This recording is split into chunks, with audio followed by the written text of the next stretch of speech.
Hello friends, this is Insomnia to Peace.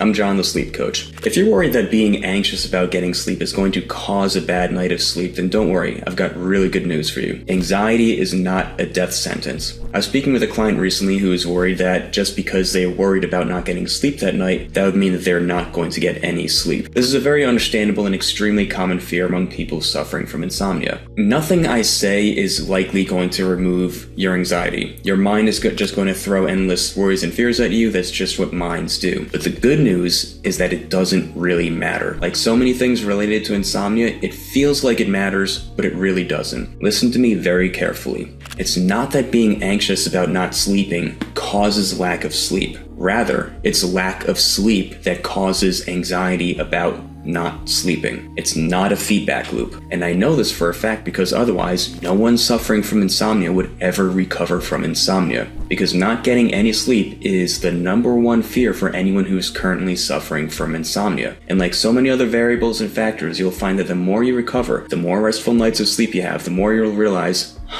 you know what? I really spent a lot of time yesterday being worried about sleep, and last night I slept really well despite that. And then what will happen is that you'll update the anxiety. The next thing you'll say to yourself is, okay, fine, maybe I got sleep last night, but, maybe that was the exception to the rule. I just got really lucky.